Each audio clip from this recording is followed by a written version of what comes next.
खड़गपुर प्रखंड के मधुवन दियारपुर में गीदड़ों ने आतंक मचा रखा है। गांव वालों के मुताबिक गीदड़ के हमले से 10 लोग घायल हुए थे, जिसमें से 5 लोग का स्थानीय अनुमंडलीय अस्पताल में इलाज कराया गया था। घटना के बाद गांव वालों में काफी दहशत है। मामले को लेकर के डीएफओ ने जानकारी देते हुए ये बताया कि संबंधित विभाग के रेंज ऑफिसर से जानकारी लेते हुए सभी को अलर्ट कर दिया गया है और साथ ही जानकारी जुटाने के लिए निर्देश भी दिए गए हैं ताकि गीदड़ के हमले से गांव वाले को बचाने के लिए जरूरी कदम उठाए जा सके। से मांग करना चाहते हैं कि जल्द से जल्द वन विभाग का आदमी आए और उनको सुरक्षित पकड़े और यहाँ से कहीं दूसरे जगह उसको सुरक्षित छोड़ दिया जाए। मेरे गांव दहशत में है सर, 8-10 आदमी को काट भी लिया गया है। कल मेरे ऊपर भी दौड़ा था सर, लगभग शाम में 4 बजे। यहाँ पर पकड़ी बना हुआ था और एक आदमी यहाँ पर था, हम वहाँ खाद छीट रहे थे यही खेत में, समझे ना, खेत में खाद छीट रहे थे। उधर बोला एगो हमारा चचरा भाई था, कर दौड़ रहे गिदड़ ये बस अट्ठा लेकर आया हमारा लड़का। अब बकड़िया पर उलझ गया था तो बकड़िया छोड़ करके भागने लगा। वहाँ पर जाकर एक बस अट्ठा उसको लगा, फिसल गया, इसका पैर फिसल गया। अब पैर फिसल जाने के बाद इस पर जो वार कर दिया, भेड़िया काट लिया था। यहाँ पे बैठे हुए थे, बस आके नोचने लगा वो। पूरा हॉल सवारा हुआ इधर आता है भेड़िया दीने दोपहर। यहाँ पर मतलब जितना भी ग्रामीण है सब पूरा दहशत में है और हम लोग यही मांग चाहते हैं प्रशासन से कि इस दहशत से हम लोग को छुटकारा मिले, मुक्ति मिले। जान का डर है, जान का खतरा है। आके दिन में अटैक कर देता है आदमी पर। डर लगातार 4-5 दिन से आ रहा है। सब बच्चा बुतरू जानवर सब पर अटैक कर रहा है। जो भी बाहर जाता है, बाहर जाने में सब डर रहा है आदमी सब। समस्तीपुर के मुसरी घरारी में महिला से दुष्कर्म का प्रयास हुआ था, जिसमें पीड़ित ने डॉक्टर के प्राइवेट पार्ट्स पर हमला कर दिया था। इस मामले में आरोपी डॉक्टर संजय कुमार संजू ने खुद को निर्दोष बताया है और राजनीतिक साजिश के तहत फंसाने का आरोप लगाया है। गंभीर हालत में आरोपी डॉक्टर को समस्तीपुर सदर अस्पताल से डीएमसीएच रेफर किया गया था। पुलिस कस्टडी में मेडिकल जांच के बाद डॉक्टर सहित तीनों आरोपी को जेल भेजने की तैयारी की जा रही है। डॉक्टर ने पूरे मामले की निष्पक्ष जांच की मांग की है। मुख्य आरोपी डॉक्टर संजय कुमार संजू से बात की संवाददाता मुकेश कुमार ने। समस्तीपुर के मुसरी घरारी थाना क्षेत्र में दुष्कर्म के प्रयास करने का एक मामला सामने आया। डॉक्टर संजय कुमार संजू सहित 3 लोगों पे ये आरोप लगा और इस मामले में जो बातें सामने आई उसके मुताबिक डॉक्टर संजय कुमार संजू के प्राइवेट पार्ट्स पर भी हमला किया गया और गंभीर रूप से जख्मी हुए। कुछ नहीं है, कहा ना मैंने, ये राजनीतिक षड्यंत्र का ये सब हिस्सा है और कहीं न कहीं से कुछ न कुछ गाइडलाइन हुआ है। ऐसे बहुत सारे लोग हैं जो हमारे लिए दुश्मनी करते आए हैं। कई बार मेरे नाम की सुपारी भी उछाली गई है इसी समस्तीपुर में।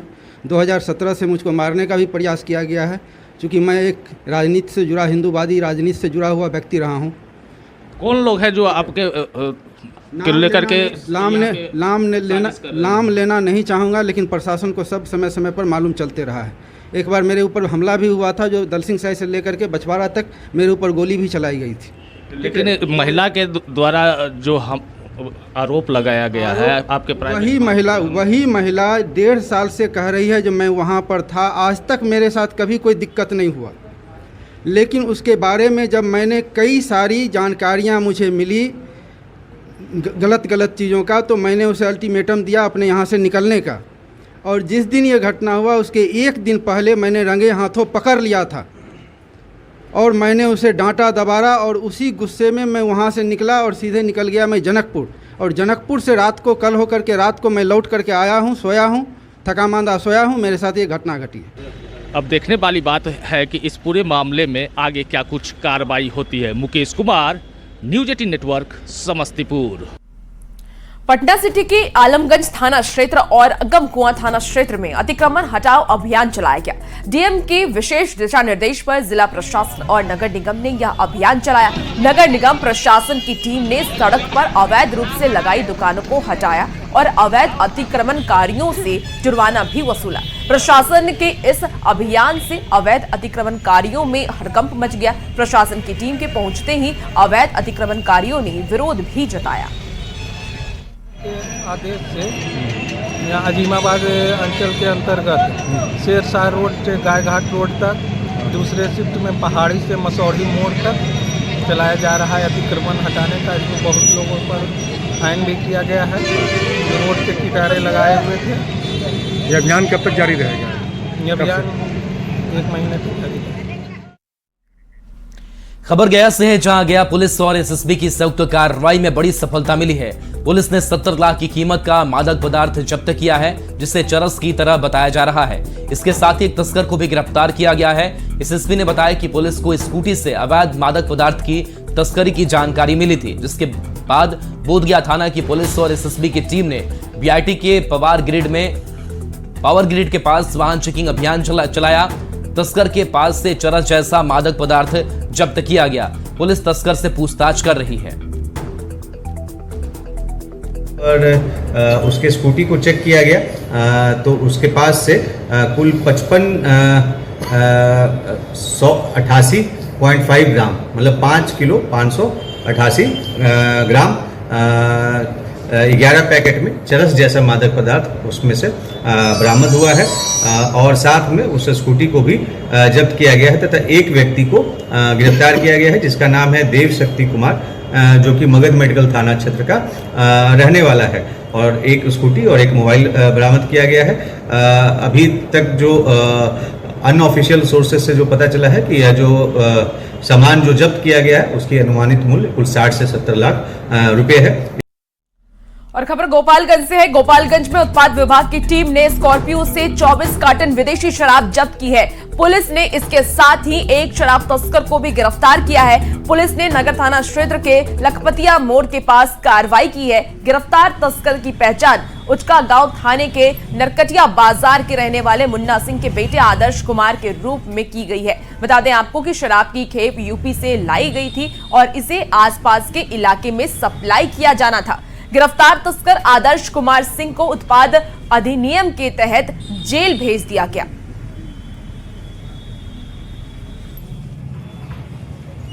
गोपालगंज उत्पाद विभाग द्वारा लगातार अवैध शराब के खिलाफ कार्रवाई की जा रही है। इसी क्रम में आज लखपतिया मोड़ नगर थाना अंतर्गत एक संदिग्ध स्कॉर्पियो की जांच की गई, जिससे लगभग 207 लीटर विदेशी शराब जब्त किया गया और एक व्यक्ति की गिरफ्तारी की गई। आगे की प्रक्रिया की जा रही है।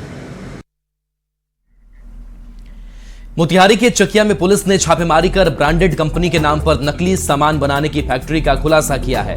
पुलिस ने केमिकल रैपर मशीन और दूसरे सामान भी बरामद किए हैं। नगर परिषद के महज 1 किलोमीटर की दूरी पर अहिरौलिया गांव वार्ड 19 के रहने वाले रजनीकांत चौरसिया के घर ब्रांडेड कंपनी के नाम पर नकली सामान बनाया और बेचा जा रहा था। ग्राहकों ने बेहतर क्वालिटी नहीं होने को लेकर कंपनी में शिकायत की है, जिसके बाद कंपनी के कर्मचारियों के साथ पुलिस ने छापेमारी कर सामान को जब्त कर प्राथमिकी दर्ज कर आगे की कार्रवाई में जुटी हुई है। सर ये एक्चुअली ट्रेड हमारे ट्रेड के साथ में खेल रहा है। अच्छा, ये नकल बना के मतलब हमारे कंपनी का नाम को मिसयूज कर रहा है। ये कैसे आप प्रूफ करिए कि आपका कंपनी का मिसयूज कर रहा है? हाँ, क्योंकि हमारे कंपनी का ऐसा होता ही नहीं। स्पेलिंग में भी बहुत सारा मिस्टेक्स है, लोग ने किया हुआ है। हार्पिक लिख रखिए, ओरिजिनल था उनके पास भी, मतलब ओरिजिनल आप रखिए, ये मत रखिए। बोले ठीक है। तो इस तरह से एक्टिविटीज़ यहाँ चल रहा है पूरा जिला में सर, पूरे जिला भर में। शायद बाहर भी सप्लाई हो रहा, सुनने में आया है मुजफ्फरपुर तक ये लोग का सप्लाई चल रहा है। जहानाबाद के भरथुआ गांव में मिट्टी की दीवार गिर गई। दीवार में दबने से 2 बच्चे घायल हो गए। दोनों को इलाज के लिए जहानाबाद सदर अस्पताल में भर्ती कराया गया है। लोगों के मुताबिक 3 बच्चे खेल रहे थे और इसी दौरान मिट्टी की दीवार उन पर गिर गई, जिसमें 2 बच्चे दब गए। मौके पर जुटे लोगों ने उन्हें बाहर निकाला। फिलहाल दोनों की हालत खतरे से बाहर। लाइन लग रही देखी थी क्या ज्यादातर था थोड़ा सा और मट्टी के नीचे चपा हुआ था। हाँ, चपा था। मट्टी की दीवार था। मट्टी की दीवार था। तब कैसे निकालें इसको? सब हम आदमी मिल के 2-4 बड़ी सारी आदमी जुट के लिए। खबर बगा से है, जहां के पिपरासी प्रखंड के डुमरी भगड़वा पंचायत के प्राथमिक विद्यालय का भवन पूरी तरह से जर्जर हो गया है। स्कूल में बच्चों के बैठने के लिए बेंच और डेस्क भी नहीं है। बच्चे जमीन पर बोरा बिछाकर पढ़ाई करने के लिए मजबूर हैं। विद्यालय के लिए अस्थायी भवन भी नहीं है। धूप बारिश के दिनों में बच्चों को पढ़ाई करने के लिए किसी गांव वाले के घर में क्लास करनी पड़ती है। बता दें कि इस विद्यालय की स्थापना सन 1950 में हुई थी और तब इसके लिए एक भवन भी बनाया गया था, लेकिन स्कूल भवन की ठीक से रखरखाव नहीं होने के कारण स्कूल खंडहर में बदल गया है और अब एक खंडहर सिर्फ मिड डे मील पकाने और विद्यालय के कार्यालय के रूप में इस्तेमाल करने के लिए किया जा रहा है। चूता भी है। अच्छा, दिक्कत होता है पढ़ने में। काफी दिक्कत होता है जी। क्या मांग करते हैं सरकार से? विद्यालय का भवन? जी। अधिकारी तो आते हैं जांच कर दी, एक दिन में 3 बार आते हैं, जांच करते हैं लोग, जांच करके चले जाते हैं लोग, रिपोर्ट डेली मांग होता है, डेली दिया जाता है, ब्लॉक में जिला में सब डेली जांच दिया जाता है सर। अभी पंचायत भवन में हम लोग पढ़ा रहे हैं, दूसरे के बंगले में पढ़ा रहे हैं, पंचायत भवन वहाँ भी बारिश में आता है, बारिश तो बहुत चूता है, दूसरे के घर में पढ़ाना ऐसे खुले में बच्चों को भी दिक्कत होता है, हम लोग को भी दिक्कत होता है। बहुत परेशानी है, सब मड़ई में पढ़ रहे हैं, गोठा है, केशव चौहान का गोठा है, वहाँ सामुदायिक भवन है, उसमें बच्चे पढ़ते हैं। इसके लिए हम चाहेंगे कि भूमि जल्द से जल्द मिले, विद्यालय बने, सब बच्चे पढ़ें, आगे बढ़ें, बढ़िया से पढ़ाई हो हमारे गाँव।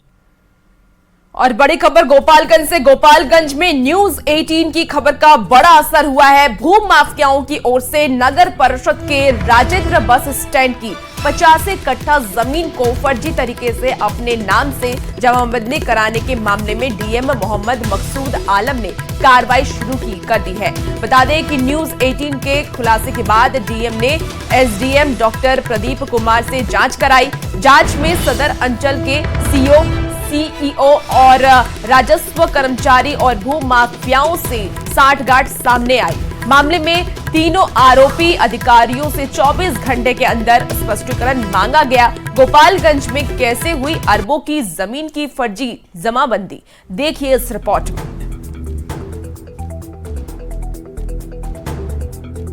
हमने डीओ साहब को इमीडिएट भेजा कि उसकी सारी गहन जांच करें, और जांच करने के बाद उन्होंने प्रतिवेदन दिया, वाकई में दोषी है उन लोग जानबूझ के छेड़छाड़ किया है। तो हम लोग उस पर विधि सम्मत कार्रवाई कर रहे हैं, और जो जिसने करवाया उस पर भी कार्रवाई करेंगे और जिसने किया है उस पर भी कार्रवाई करेंगे। तो फिलहाल क्या कार्रवाई की जाए? फिलहाल अभी स्पष्टीकरण पूछा गया, सीओ से पूछा गया, प्रभारी सीआई से पूछा गया, राजस्व कर्मचारी से पूछा गया। गोपालगंज के राजेंद्र बस स्टैंड की फर्जी तरीके से जमाबंदी कराने के मामले का खुलासा होने के बाद डीएम मोहम्मद मकसूद आलम ने कार्रवाई शुरू कर दी है। गोपालगंज के सदर अंचल के सीईओ, इसके अलावा सीआई और संविदा पर कार्यरत कर्मचारी पर कार्रवाई शुरू कर दी गई है। डीएम की ओर से 14 सितंबर तक इन सभी अधिकारियों और कर्मियों से स्पष्टीकरण मांगा गया है। डीएम ने ये साफ तौर पर कहा है कि पूरा ये जो मामला है वो बेहद गंभीर है, और इस मामले में सदर एसडीएम डॉक्टर प्रदीप कुमार से जांच कराई गई है। प्रदीप कुमार की जांच रिपोर्ट के आधार पर डीएम ने सभी अधिकारियों और कर्मियों से स्पष्टीकरण मांगा है। इसके अलावा माकूल जवाब नहीं मिलने पर डीएम ने कहा है कि एफआईआर भी दर्ज कराई जाएगी, और जो जमाबंदी हुई है उस मामले को रद्द कराते हुए पूरे मामले में दोषी कर्मचारियों पर कार्रवाई की जाएगी। तो न्यूज़ 18 ने इस पूरे फर्जीवाड़े का खुलासा किया था और बताया था कि कैसे नगर परिषद के राजेंद्र बस स्टैंड की अरबों की ज़मीन, जो तकरीबन 85 कट्ठा है, शहर के बीचों बीच है, इसे भू माफियाओं ने अंचल कार्यालय के कर्मियों और सीओ की मिली भगत से सेटिंग कर अपने नाम से जमाबंदी करा लिया था। पूरे मामले का खुलासा होने के बाद डीएम गंभीर हुए हैं और इस मामले में एसडीएम की जांच रिपोर्ट के आधार पर कार्रवाई शुरू कर दी है। गोविंद कुमार, न्यूज़ 18 गोपालगंज। हिंदी दिवस के मौके पर न्यूज 18 की टीम पटना के गर्दनीबाग राजकीय बालिका उच्च विद्यालय पहुंची, जहां छात्राएं हिंदी दिवस मना रही थी। हमारी टीम ने छात्राओं से कई सवाल किया और जानना चाहा कि आखिर सरकारी स्कूल में पढ़ने वाली छात्राओं को हिंदी दिवस और हिंदी की कितनी जानकारी है। इस रियलिटी चेक में छात्राएं पास हुई। जायजा लिया पटना संवाददाता रजनीश कुमार ने। आज हिंदी दिवस है और देश भर के सरकारी और निजी संस्थानों में धूमधाम से हिंदी दिवस मनाया जा रहा है। ऐसे में हम पहुंचे हैं राजकीय बालिका उच्च विद्यालय गर्दनीबाग में, और यहां पर हम छात्राओं से जानेंगे कि किस प्रकार से हिंदी दिवस मना रही हैं, साथ ही हिंदी की कितनी जानकारी रखती हैं। हिंदी दिवस 14 सितंबर को इसलिए मनाते हैं क्योंकि 14 सितंबर 1949 को हिंदी मातृभाषा को हमारे संविधान में दर्जा दी गई थी। इसके साथ और देवनागरी लिपि को भी इसी के दिन इसको दर्जा दी गई। हिंदी दिवस पे हम लोग को हिंदी के बारे में ऐसे भी हमारे टीचर्स के द्वारा पूछा गया। कोई कवि का नाम बताइए हिंदी में। हिंदी में कवि का नाम विद्यापति। विद्यापति कोई रचना याद है? जी सर, याद है। जरूर सुनाइए। विद्यापति की रचनाएं का नाम है पदावली, कीर्ति पताका, कीर्ति लता, पुरुष परीक्षा, परिक्रमा, भू परिक्रमा। खूब लड़ी मर्दानी वह तो झांसी वाली रानी थी, है ना? कविता सुनी है? याद है? सुनाइए तो। चमक उठी सन 57 में, वह तलवार पुरानी थी, बुंदेले हरबोलों के मुंह हमने सुनी कहानी थी, खूब लड़ी मर्दानी वो तो झांसी वाली रानी थी। हिंदी व्याकरण किसे कहते हैं? जिससे हमें शुद्ध बोलना लिखना तथा लिखने बोलने पढ़ने का ज्ञान हो उसे हम व्याकरण कहते हैं। व्याकरण 4 प्रकार के होते हैं। कौन कौन प्रकार के व्याकरण? वाक्य शब्द, वाक्य विचार, वाक्य शब्द, छंद, विचार। माखनलाल चतुर्वेदी का नाम सुनी है? कोई रचना उनकी याद है? पुष्प की अभिलाषा। क्या बात है, किसके लिए है वो? पुष्पों और देवों और जो से हमारे जवान होते हैं, भारतीय जवान, उस पे। कितने प्रकार के समास हैं? 6। कौन कौन? अव्ययी समास, द्वंद्व समास, तत्पुरुष समास, कर्मधारय समास, नज समास, द्विगु समास। और हमारी मातृभाषा के साथ ही हमारी राष्ट्रभाषा है, जैसे कि अनेक बोलियां हिंदी से ही निकली हुई बोलियां हैं, और जो जितनी भी देवनागरी जो भारत में बोली जाती है वो हिंदी से ही निकली हुई है। सभी छात्राओं ने जवाब दिया है और हिंदी दिवस है, हमारा मकसद भी यही था कि राष्ट्रभाषा हो, मातृभाषा हिंदी हो, उसकी जानकारी छात्राओं को जरूर होनी चाहिए। और यही वजह है कि हमने रियलिटी चेक किया है। आज हिंदी दिवस है तो हमारी छात्राएं तो पहले से तैयारी के साथ पहुंची हुई थी कि आज हिंदी दिवस मनाना है, और ये लोग सुबह से ही विभिन्न कविताओं का पाठ, विभिन्न लेखन के माध्यम से हर क्लासरूम में हमारे जो टीचर्स हैं वो हिंदी दिवस मना रहे हैं। बहुत अच्छा, आज हमें बहुत खुशी हुई कि हमारी छात्राएं आपने जो भी पूछा उसका बहुत अच्छे से उत्तर दिया है, इसलिए हमको लग रहा है कि हमारी शिक्षा सार्थक है। हिंद देश के निवासी सभी जन एक हैं, रंग रूप वेश भाषा चाहे अनेक हैं, बेला गुलाब जूही चंपा चमेली, प्यारे प्यारे फूल गुथे माला में। जाहिर है हिंदी हमारी संस्कृति है, हमारी सभ्यता भी है और हमारी पहचान भी है। कैमरामैन दीपक के साथ रजनीश कुमार, न्यूज़ 18 पटना। मुजफ्फरपुर के सदर अस्पताल में 13 साल बाद फिर से मोतियाबिंद का ऑपरेशन शुरू हो गया है। अस्पताल के अधीक्षक डॉक्टर BS झा ने खुद 2 मरीजों का ऑपरेशन कर इसकी शुरुआत की। सदर अस्पताल में मरीजों के लिए जांच, इलाज, खाना और रहने की सुविधा बिल्कुल मुफ्त है। अब मरीजों को आंखों के ऑपरेशन के लिए प्राइवेट अस्पताल में जाने की जरूरत नहीं है। IOT चालू हो गया है और नेत्र से संबंधित जो मुख्य रूप से मोतियाबिंद ऑपरेशन होता है उसका शुभारंभ हो रहा है। हमारे साथ हमारे 4 विशेषज्ञ डॉक्टर हैं और वो अपने रूटीन के हिसाब से अब निरंतर मरीजों का मोतियाबिंद का ऑपरेशन तथा आँख के अन्य ऑपरेशन को भी जहाँ जो सुविधा उपलब्ध है ये लोग करेंगे। पूर्णतः निःशुल्क सुविधा उपलब्ध होगी, दवा, चश्मा, भोजन सब मुफ्त मिलेगा।